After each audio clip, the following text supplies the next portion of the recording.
We're asking ourselves, how do we look at the Ukraine situation through a relational lens? Now, there are several of you from the Ukraine. There are others of you who know the Ukraine probably much better than Jonathan and Philip, who will be presenting this out of from the Jubilee Center. We want your input, but we're looking at it through a particular lens. So understand that. It's asking how should we respond to this kind of thing from a relational perspective. So Jonathan, if you can take us from there. Okay. Hello again. While Jeff is setting that up, as Jeff said, I want to say again that we want to look at the Ukraine crisis relationally, or using a relational lens. And so the effort is not going to be, I'm going to talk very briefly, highlight a few things about what does it mean to look relationally at something. And then Jonathan will add to that. And then we want to facilitate a sort of discussion around your tables, which then allows you to talk about what's going on. And then we want to be able to get some feedback that then allows us to work on a statement on the Ukraine crisis from a relational perspective. This is something we all know. God is the God of relationship. God is the God of peace. And therefore, he wants to see anything that's going on in our world through a lens that's relational and a lens that is about peace. I still believe that God is in the business of turning weapons of war into tools for producing food that sustains life. That verse we read in Isaiah, they shall beat their swords into plowshares. That verse is so central to my own understanding of how does God see our world. The other thing I wanted to say as we started, as somebody who's from outside the continent, maybe I'm able to look at things somewhat with an outsider's perspective. As it said, when you want to know something about water, don't ask the fish about it. I have for many years now been studying the Kashmir conflict between India and Pakistan. And one of the things I've realized is that when it comes to issues of conflict, particularly over territory, there's a lot of emotion there, particularly national feelings. And for me as an Indian, it's taken a very long time to come to a place to realize that not everything that my government tells me to believe about Kashmir is actually true. And that happened because of the friendships that I made with people from Pakistan in England. And I don't think I would have come to this view of seeing Kashmir the way I do now, subversive as it might be when I say those views back in India. It is where I'm at in my thinking because of the friends that I have in England. So similarly, I think that the challenge is to look at the Ukraine crisis through a relational lens. And that will entail, have you got the PowerPoints going? I think you've got a handout, and I'm going to say a few things from the handouts. But let me read something here. If anyone's not got this handout, can you put your hand up and Artem will bring you one? Does anyone not have this handout called a relational response to the Ukraine crisis? There is a handout for this session. If you put your hand up and you don't have that, can you pass it to them, please?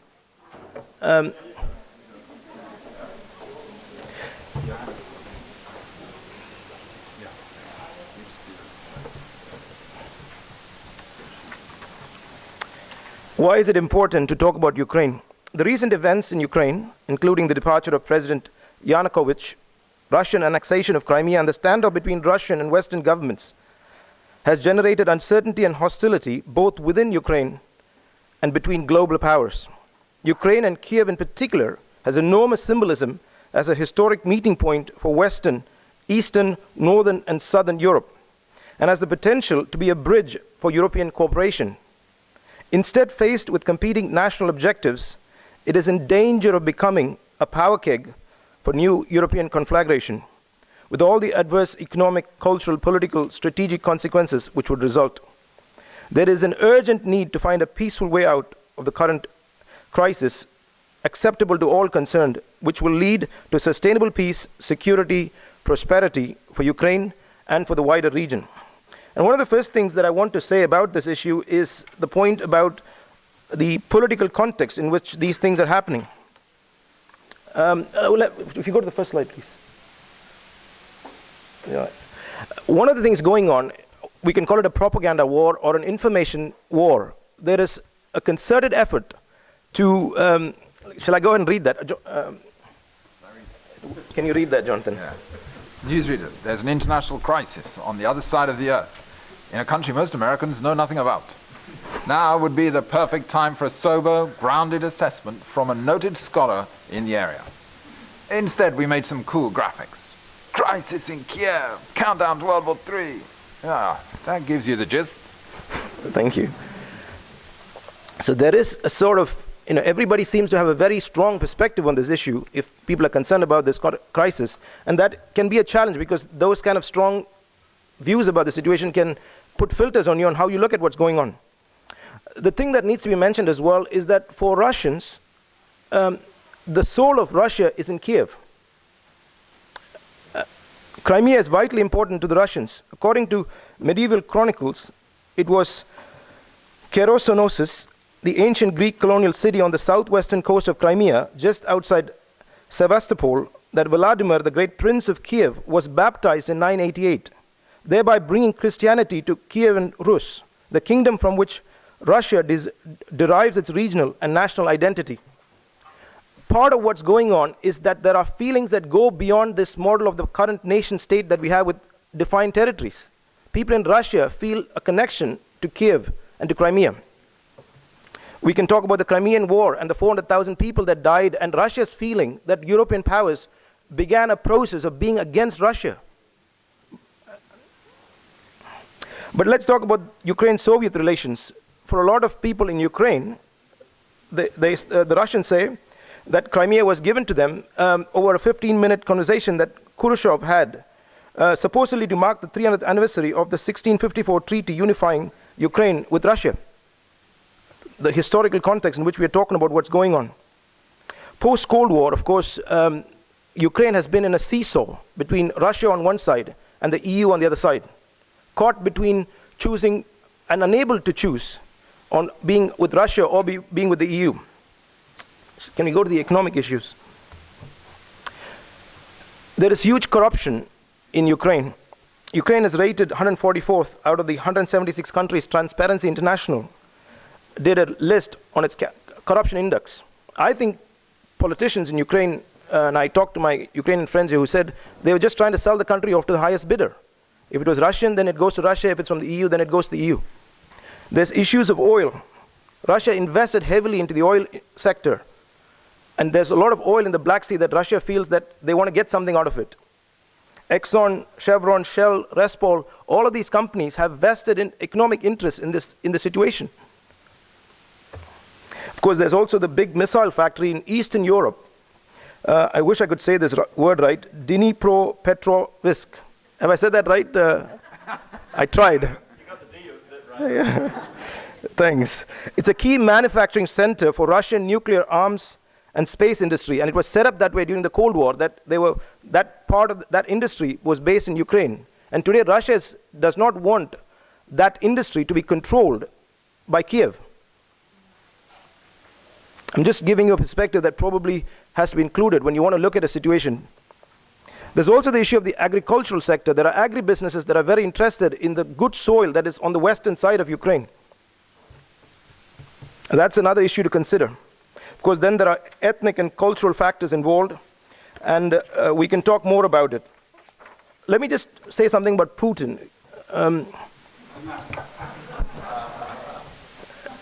Putin is sort of a mystery. Sometimes we think he's reckless. Sometimes we think, we don't know. People are not able to figure out Putin. So let me say a few things about Putin in this situation. Putin, with his KGB background, sees enemies everywhere.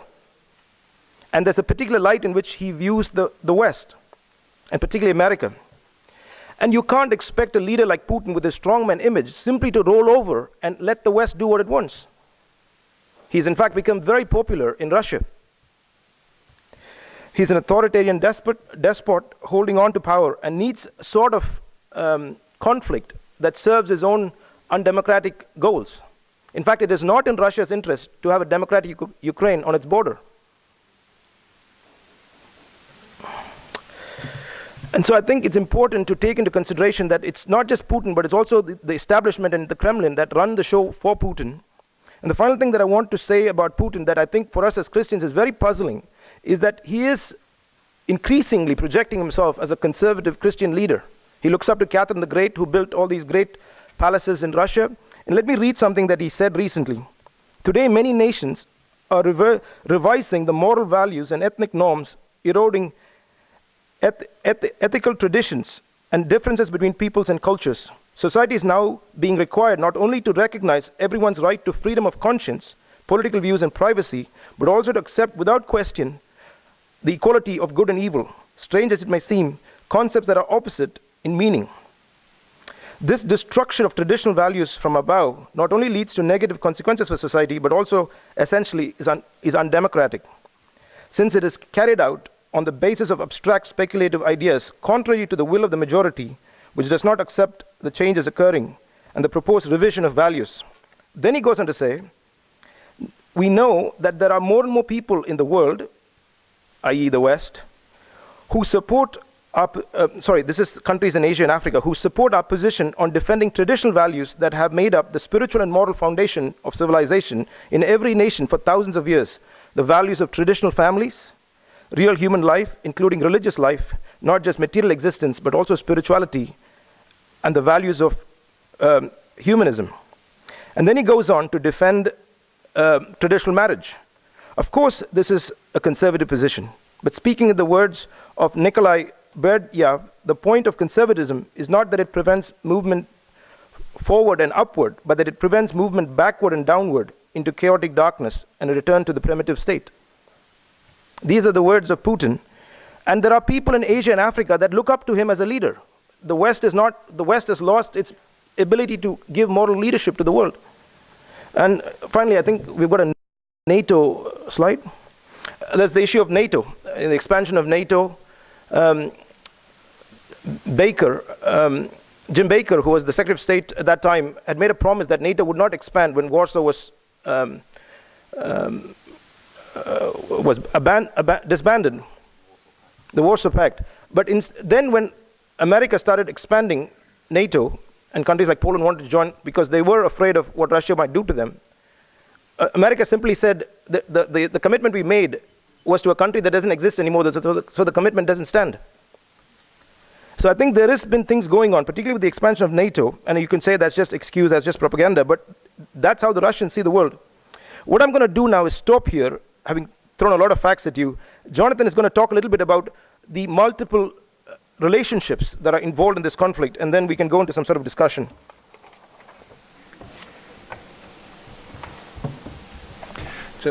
Just to say that one of the things which the Jubilee Center has done in the past is to set up a peace.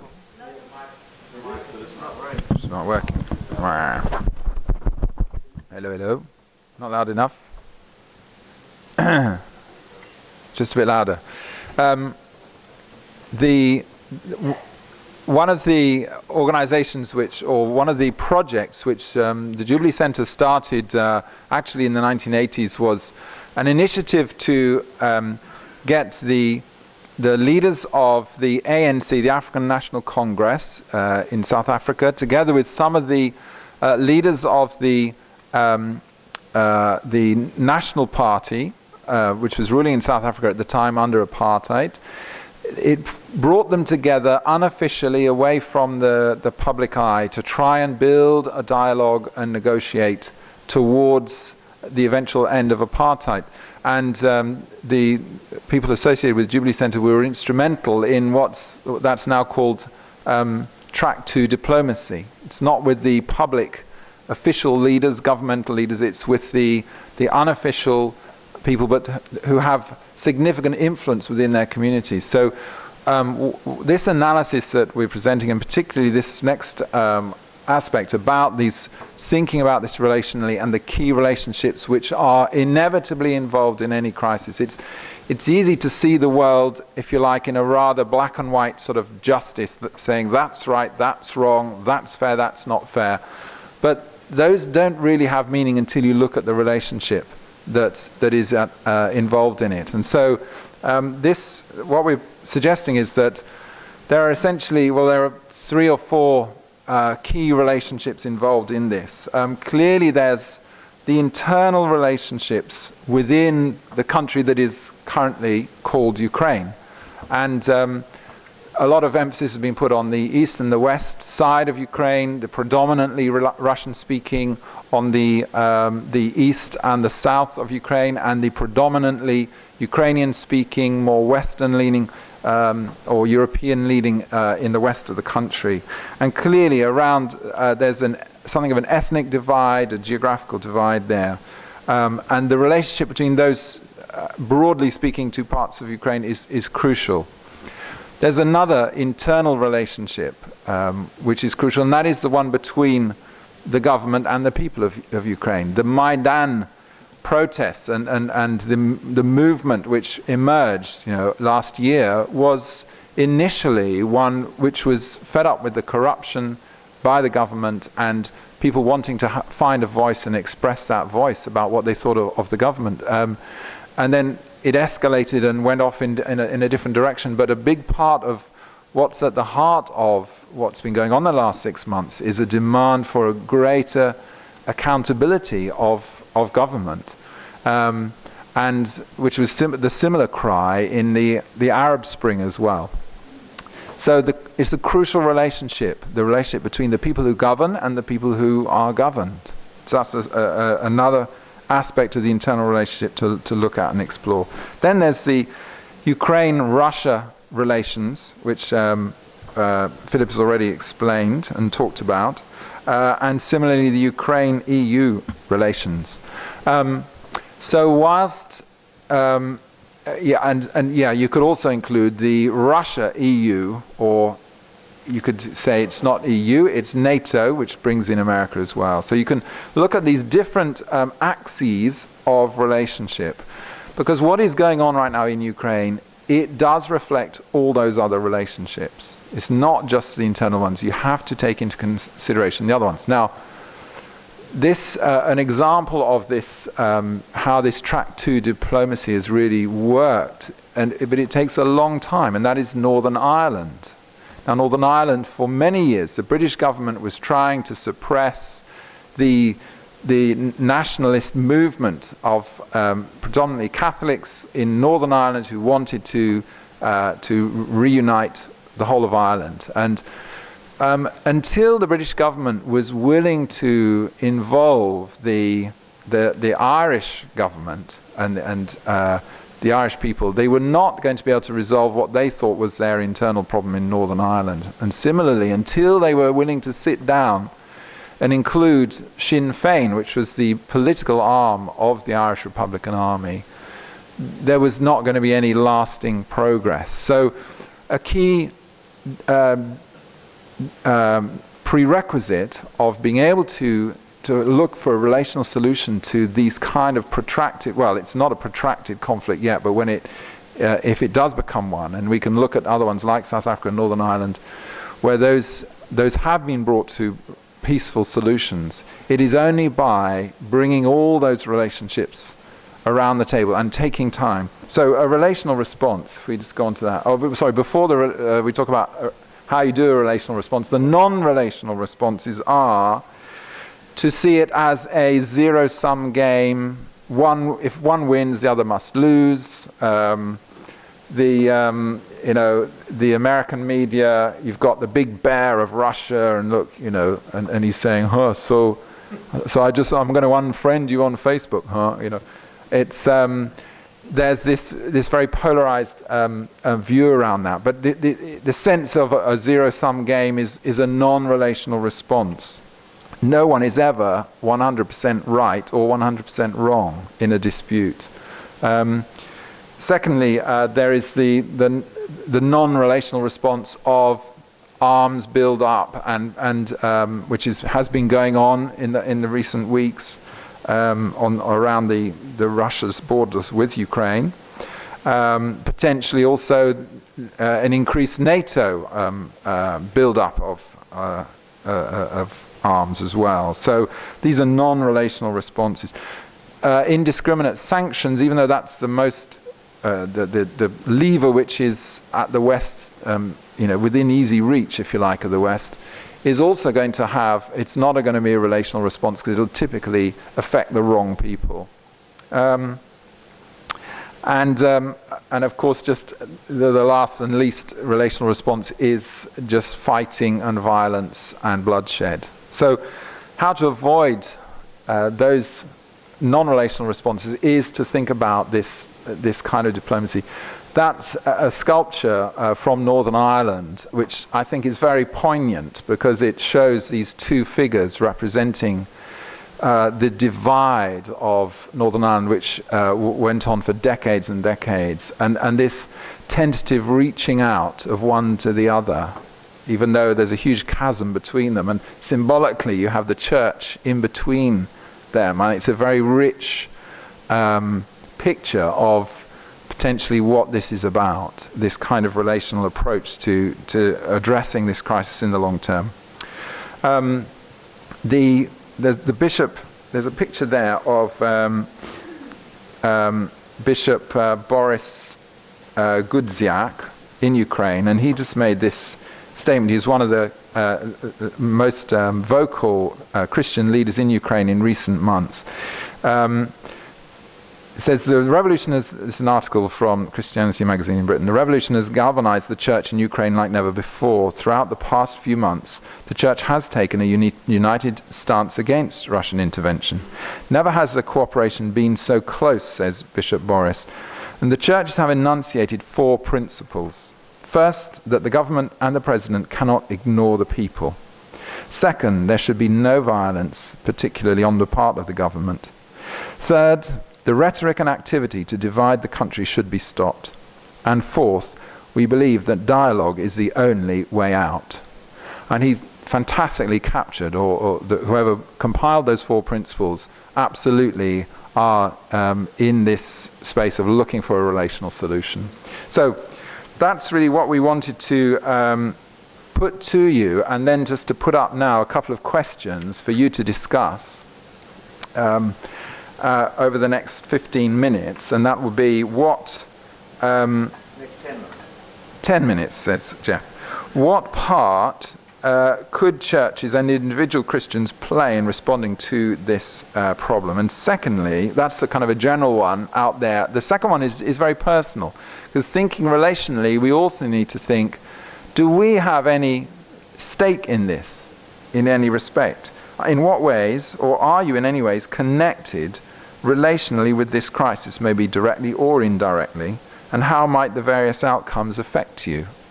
I can tell you one way in which we are all, if we live in Europe, affected potentially by this crisis is if there becomes an escalation in sanctions and Russia decides to turn the tap off on Russian gas supplies to Europe, we'll all pay an awful lot more for our energy. And there's just one way which we would be directly implicated in a certain outcome, wherever we live in Europe, actually. So that's just one example. But if you can turn around, and I suggest either on your tables, or if you want to put, one row, turn around and have 6 rather than 3 people discussing, do that.